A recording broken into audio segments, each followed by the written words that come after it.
तुम्ही मागे सरपंच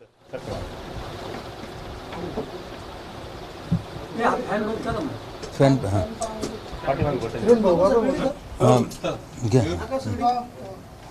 आप्पा आपण मुंबईच्या दिशेने निघालाय, काय कारण आहे बुलढाण्यात?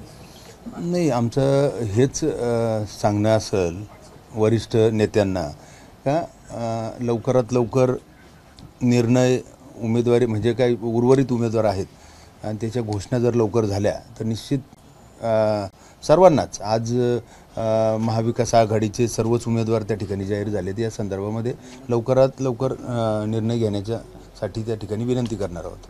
सीएम साहेबांची भेट घेणार की काय? आणि सीएम किंवा वरिष्ठ नेते आता जे भेटतील त्यांना सांगून अजय बोरसे देखील आज मुंबईमध्ये गेलेले आहेत सीएम साहेबांना भेटण्यासाठी. आता त्यांनी आता सांगितलं ना, मुंबईला तुमच्या सर्व पत्रकारांना सांगितलं का आम्ही गोडसेंच्या उमेदवारीसाठीच आग्रही आहोत.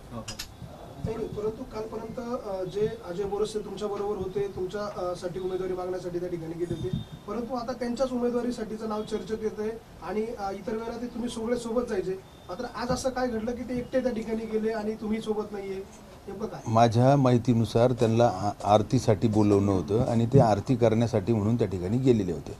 सगळ्यात पहिला मुद्दा असा आहे का आज महायुतीच्या ज्या उर्वरित जागा आहे त्यांचं वाटप म्हणजे त्यांच्या जागेंचं वाटप हे महत्त्वाचा पार्ट आहे त्यामधला.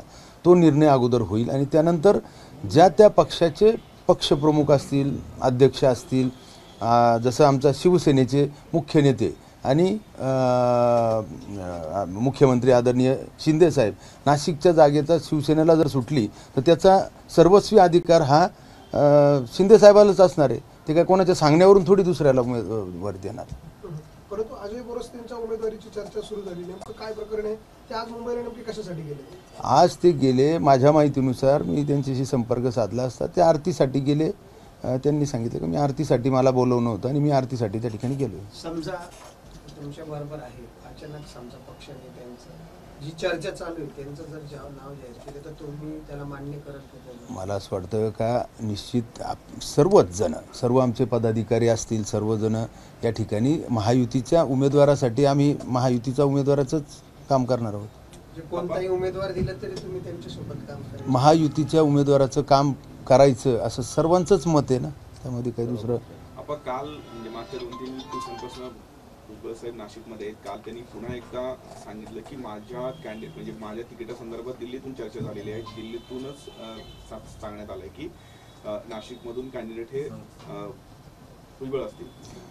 मला असं वाटतं का या संदर्भामध्ये वरिष्ठ पातळीवरती या संदर्भामधली चर्चा यापूर्वी पण झालेली आहे आणि निश्चित वरिष्ठ पातळीवरचे सर्व महायुतीचे नेते सर्व हा निर्णय घेतील. तुमचा स्वतःचा नाशिकच्या लोकसभेवरचा दावा अद्यापही कायम आहे का? आणि आज नेमकी मुख्यमंत्र्यांकडे नेमकी काय मागणी करणार आहात तुम्ही? आज मुख्यमंत्री स्वतः काही भेटणार नाहीत, परंतु आपण वरिष्ठ नेते जे काही भेटतील त्यांना हेच सांगणार आहे का महाविकास आघाडीचे सर्वच उमेदवार त्या ठिकाणी जाहीर झालेत आणि म्हणून महायुतीचे देखील लवकरात लवकर व्हावेत हीच विनंती आम्ही त्या ठिकाणी करणार आहोत. उमेदवारी लेट होती, याच्यामुळे काय परिणाम होतो किंवा काय फटका बसतो? नाही, याच्यामुळे निश्चितच काही प्रमाणामध्ये त्या ठिकाणी फरक पडतोच, कारण दुसरे समोरचे विरोधी उमेदवार यांनी सगळीकडे प्रसार सुरू केला आणि अनेक लोक त्यांना जॉईंट होत असतात, समोर उमेदवार नसतो आणि म्हणून नंतर ही सर्वच मंडळींना पुन्हा परतणं काही प्रमाणामध्ये थोडं अवघड गोष्ट होऊन जाते आणि मग अवघड गोष्ट होती. त्यामुळं मला असं वाटतं का लवकरात लवकर जाहीर होणं यासाठी आम्ही विनंती करणार आहोत. राष्ट्रवादी पण तेवढ्याच हक्कानी सांगते का आमच्याकडेच ही जागा आहे ना, आमचं आम्ही या अगोदरपासून तेच सांगतोय का ही जागा मुळात शिवसेनेची आहे पारंपरिकरित्या आणि म्हणून ही शिवसेनेला सुटावी हाच पहिला आग्रह आमचा आहे. तो देखील आग्रह आमच्या मुख्य नेत्यांचा देखील मुख्यमंत्र्यांचा देखील तोच आग्रह आहे. कालपर्यंत आपण तुमचं नाव जे होतं ते शिवसेनेकडनं चर्चेत होतं किंवा तुमच्या नावावरतीच उमेदवार जे आहे ती शिवसेनेकडनं मागणी केली जाईल असं बोललं जातं. अचानकपणे बोरसेंचं नाव कसं समोर आलं? नेमकं ते नाव येण्यामागे नेमकं काय कारण? मग आता प्रसारमाध्यम आम्हाला तर कोणालाच माहीत नाही. आता ते स्वतः त्यांना विचारलं तर ते म्हणतात मी गोडसेंसाठीच आम्ही जरी आलो किंवा मागणी जरी केली तर ती गोडसेंसाठी करणार याचं त्यांनी माझ्या माहितीप्रमाणे मी आता बघितलं प्रसारमाध्यमावरती तर त्यांनी तशी मागणी केलेली म्हणजे तसं त्यांनी सांगितलं. आपण म्हणतात महायुतीचा जो उमेदवार असेल त्याला पाठिंबा देऊ, भुजबळ असेल तर काय? महायुतीचे उमेदवार आणि जे आमचे मुख्यमंत्री महोदय जे सांगतील ते तर सर्वांनाच करावं लागेल ना. परंतु तुमच्या कार्यकर्त्यांची आता तुम्हाला सांगताय माहित नाही, परंतु बाहेर स्पष्ट असं म्हणताय की जर शिवसेनेने जर हेमंत गोडसेंना उमेदवारी दिली नाही तर आम्ही हेमंत अप्पांच्या बरोबर बंड करण्याची देखील तयारी केलेली आहे, अशा प्रकारची भूमिका कार्यकर्ते घेण्याच्या मानसिकतेला आहे. नाही नाही, मला असं वाटतं का या संदर्भामध्ये अद्याप कुठलाही निर्णय झालेलाच नाही. ही जागा अधिकृतरित्या शिवसेनेला सुटती याची देखील घोषणा झालेली नाही. पहिली जागा कुठल्या मतदारसंघाची जागा कोणाला कुठल्या पक्षाला सुटते हा सगळ्यात पहिला भाग आहे. आणि त्यानंतर ज्या त्या पक्षाचे वरिष्ठ नेते ज्यांना अधिकार आहेत ते नेते ठरवणार आहेत ती उमेदवारी कोणाला द्यायची. आपण मध्यंतरी दिल्लीला सुद्धा गेले होते, याविषयी काही चर्चा झाली का वरिष्ठांची?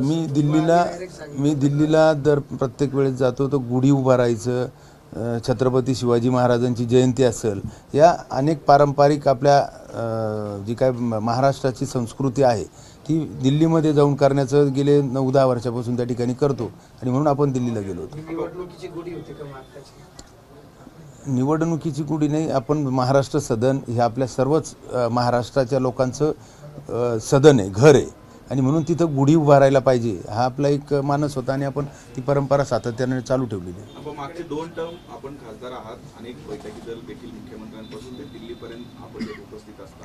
नाशिकच्या जागेसंदर्भात असं नेमकं काय झालं की इतकं वेळ लागतं, म्हणजे आपल्याला वैयक्तिक काय कारणं वाटतात? कारण आपली नाशिक असेल, कल्याण डोंबिवली असेल, ठाणे असेल, मुंबई असेल, या सर्वच निवडणुका शेवटच्या टप्प्यामध्ये 20 जूनला त्या ठिकाणी 20 मेला मतदान आहे आणि म्हणून ती 5व्या टप्प्यात महाराष्ट्रातील सगळ्यात शेवटच्या टप्प्यात असल्या कारणानं त्या संदर्भामध्ये आज जे काही 5व्या टप्प्यातले असलेले काही लोकसभा मतदारसंघातले जाहीर झालेले आहेत ना, मुंबई काही जागेंवरती चर्चेचा विषय होताच ना. काही मोजक्या जागेंवरती या तिन्ही पक्षामध्ये चर्चा होतीच का शिवसेनेला कुठली जागा सोडायची, भाजपला कुठली आणि राष्ट्रवादीला कुठली. तुमच्या नावाला काही भाजपच्या स्थानिक नेत्यांनी विरोध केला असं म्हटलं जातं. त्यानंतर तुम्ही काही भाजपच्या स्थानिक आमदार असतील, पदाधिकारी यांची भेट घेतली किंवा त्यांची काही समजूत काढली का, काही बोललं झालं? माझी सर्वच आमदारांची भेट झाली त्या ठिकाणी आणि त्या ठिकाणी आपण चर्चा पण केली का त्यांचा तसा विरोध नव्हता. त्यांचं मत होतं का आमच्या भाजपला ही जागा कशी, आमचे 3 आमदार आहेत, 65 नगरसेवक आहेत आणि म्हणून आम्हाला सुटावी हा प्रत्येक पक्ष दावेदारी त्या ठिकाणी करत असतो. त्यांनी अजून एक गंभीर आरोप केला तुमच्यावरती की तुम्ही तुमच्या विकासाचं एक पुस्तक छापलं होतं, त्या पुस्तकावरती ना म्हणजे पंतप्रधानांचे फोटो होते ना राज्यातले कुठले भाजपचे वरिष्ठ नेत्यांचे फोटो होते, त्यामुळे आमच्याकडनं का मदत करायचं त्यांना, असं एक त्यांनी माझा तो पक्षीय अहवाल होता. पक्षाचा अहवाल म्हणजे पक्षाचे आमच्या मुख्य नेते यांच्यासाठी आपण जे काही आपलं रिपोर्ट कार्ड आहे ते त्यांना सुपूर्द करायचं, तर तिथं शिवसेना आणि धनुष्यबाण याचं रिपोर्ट कार्ड होतं आणि म्हणून ते पक्षी असल्या कारणानं इतरांचे कोणाचे फोटो नव्हते. पण साताऱ्याची आणि नाशिकची जागा या दोन्ही जागेचा तिढा अद्याप कायम आहे. अदलाबदलीचा हा सगळा विषय असल्याचं बोललं जात आहे.